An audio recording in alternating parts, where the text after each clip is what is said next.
None के वजह से ही ऐसी लीला करे। और ये बात सुनकर के तुरंत श्री वृषभानु जी बरसाना के राजा वे आए और वे आकर के बोले गर्गाचार्य जी ने यही बात मोसों भी कही है कि आपकी लाली भी कौन है, नारायण समो गुणई। तो सब ब्रजवासी बोले तो फिर एक काम करो, तुम्हारी लाली भी नारायण समो गुणई, तुम्हारा लाला, तो इन दोनों को ब्याह करा दो। अब ये ब्रजवासी में पंचायत चल रही है, ठाकुर जी गिरिराज जी धारण पर ध्यान पूरा वही है ठाकुर जी को। जैसे ही ब्याह की बात सुनी सोई ठाकुर जी तो मंद मंद मुस्कान लगे, बोले अब बढ़िया है, यही बहाने से ही ब्याह तो होएगा। ऐसी कथा आवे जैसी ठाकुर जी ने गिरिराज जी नीचे धरे तो बालक कोई श्रेष्ठ कार्य करके आए तो मां पूछती है ना, अच्छा बता अब तेरे लिए क्या बनाऊं, तू जो कहेगा वहां घुमाने ले जाऊं, तू जो कहेगा पहनाऊं, ऐसे माताएं कहती हैं।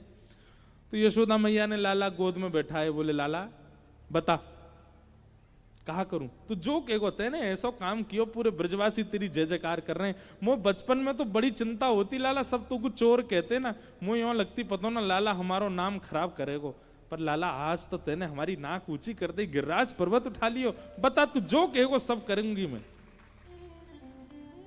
ठाकुर जी ने अब अदा भर लई ने, थोड़े फूले नहीं समा रहे, मैया कहे तो कोई फायदा ना, तू करेगी तो है ना, ना ना करूंगी लाला, तू बोल तो सही, तू बोलवे में देरी करेगो, मैं करवे में देरी ना करूंगी।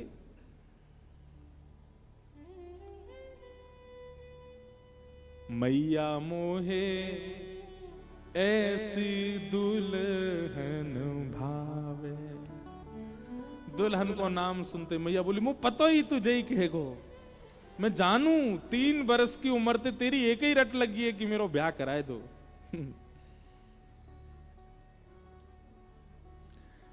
कागोपी की, अब देखो ये कितना सुंदर पद है, परमानंद दास जी का पद है, कागोपी की तनक ढुटनिया, कागोपी की तनिक ढुटनिया। एक प्रकार से ठाकुर जी कह रहे हैं कोई गोपी की नेक्सी सी गुठरी सी बहू लिया मेरे काज। गुठरी समझते हैं किसको कहते हैं?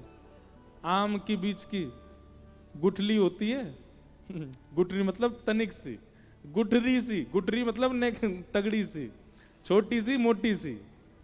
कागोपी की तनक ढुटनिया, रुनक झुनक चले आवे, मैया मोहे ऐसी दुल्हन भावे। मैया जैसे मैं गदमदरास हूं ऐसी गदमदरासी छोटी सी एक बहू लिया, ऐसी झुम झुम करके चले करे, आके धम्म सी मेरे बगल में आके बैठ जाओ करे, और कर कर पाक रसाल आपने, कर कर कर पाक रसाल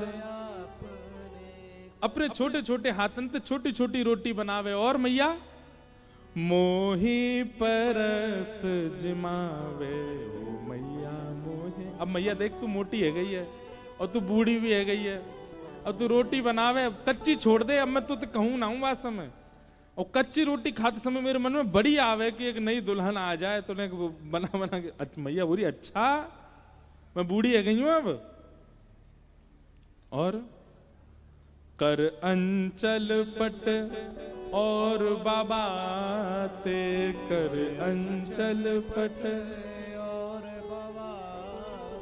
मैया घूंघट कर ले नंद बाबा को देखते ही, और थाड़ी ब्यार दुरावे। मैया जब मैं भोजन करूं तो ऐसे पंखा जरो करे, ऐसी बहू लिया। ख्वाबन में देख रहे हैं ठाकुर जी बोल रहे हैं मैया थे। और अगली बात क्या कह रहे हैं? मोहे उठाए गोद बैठरावे, मोहे उठाए गोद बैठरावे। मैया मोहे उठा के अपनी गोद में बैठा ले करे। मैया बोली चल कैसी बात करे, तो गोद में बैठावेगी वो?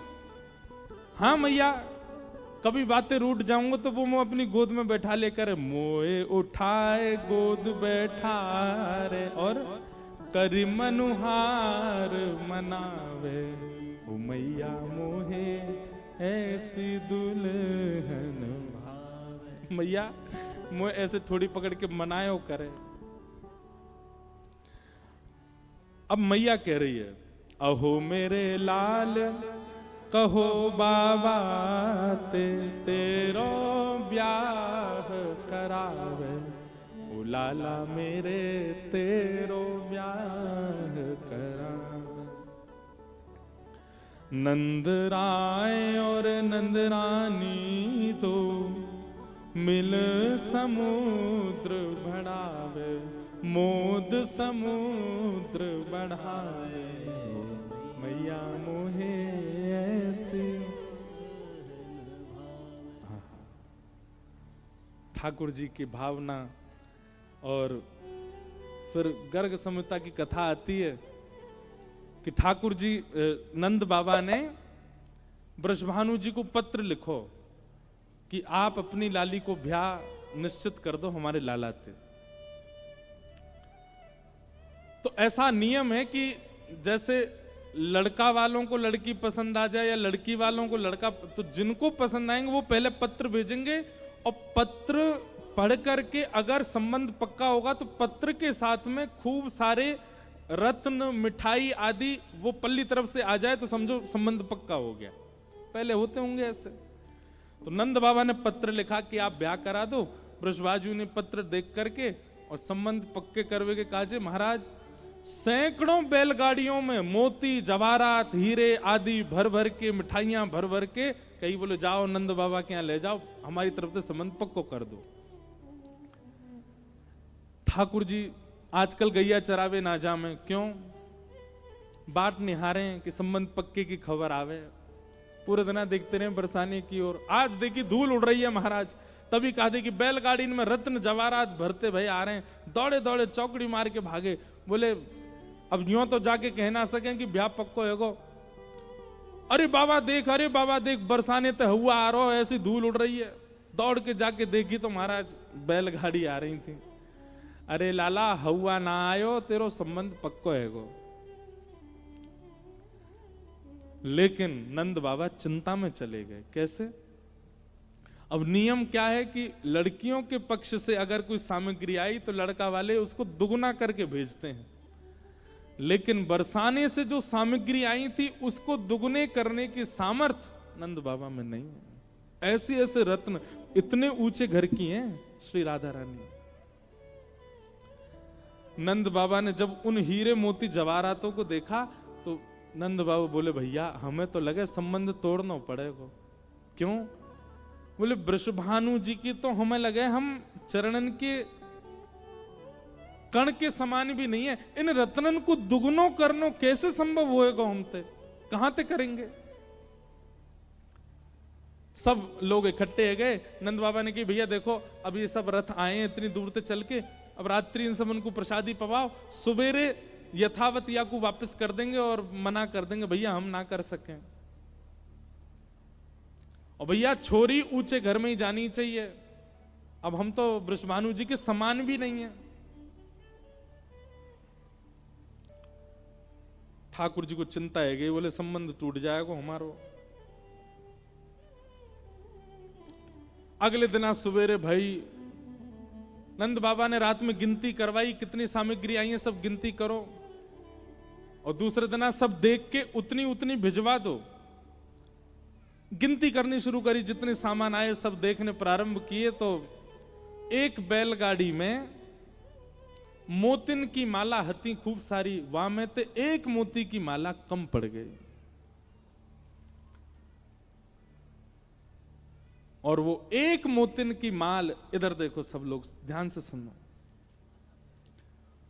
एक मोतिन की माल कम पड़ी। नंद बाबा बोले अरे भैया यथावत सामग्री पहुंचानो तो दूर, एक माला कोई चोर चोरी करके और ले गया में, अब कहां मुंह दिखाएंगे हम? एक तो वैसे ही हमारी नाक हमारी नजर झुक गई है, हम यथावत सामग्री दे नहीं पा रहे हैं, ऊपर तो कोई चोरी करके और ले गया। नंद बाबा सिर पे हाथ धर के बैठे। इतने में ठाकुर जी आए खेलते कूदते। बोले बाबा कहा भयो? बोले देख लाला तेरे ब्याह के काज सामग्री आई, कोई चोर चोरी कर लेगा, वापस कैसे भेजे? हमें तो संबंध तोड़ना। नंद बाबा को हाथ पकड़ करके ठाकुर जी बोले, बाबा वो मोतीन की माला तो मैं ले गो। नंद बाबा बोले, कहां को ले गो? बोले, बाबा मैंने सोची आप कल रात में कह रहे हम लोगन पर रत्नन की कमी पड़ रही है, हम रत्न दे ना पा रहे, तो मैंने सोची बाबा के इतने बड़े बड़े खेत हैं, बाबा बीज बोवे, और जैसे ही बीज बोवे वहां में तो इतनी सारी फसल निकल के हमें इतने सारे बीज है जाएं, तो मैंने जाके मोती बो दिए, उनमें तो वृक्ष निकर आमेंगे, खूब सारे मोती है जाएंगे। नंद बाबा बोले, अरे दारी के जे कहा की होता है ना, मोती तो कोई मोती नहीं करते होंगे। बाबा एक बार बताऊं, मैंने तो मणि भी बो दी मां में, हीरा बो दिए। अरे यशोदा देख समझा अपने लाला, या ब्याह करनो या यो ना पतो कि मोती बोवे तो मोती ना हो मैं, या को ब्याह करवे की कह रही है, कहां बोए दिखा मोए। ठाकुर जी हाथ पकड़ करके ले गए खेत में। जैसे ही खेत में जाकर के देखी महाराज, वहां पे वास्तव में रत्नन के, मणिन के, मोतिन के सुंदर सुंदर बगान प्रकट है गए। वो सब देख करके नंद बाबा बोले, लाला जी कैसे भयो? अब बोले, या मत सोचो कैसे भयो, मेरो ब्याह पक्को कर दो, दुगनो दुगनो सब भेज दो। और श्री ठाकुर जी का विवाह निश्चित हुआ। बोले वृषभानु के जमाई की। ऐसे हमारे लाल जी हैं, बड़ी मधुर ब्रज की लीला तो क्या कहें महाराज, ऐसे ऐसे भाव हैं ठाकुर जी के।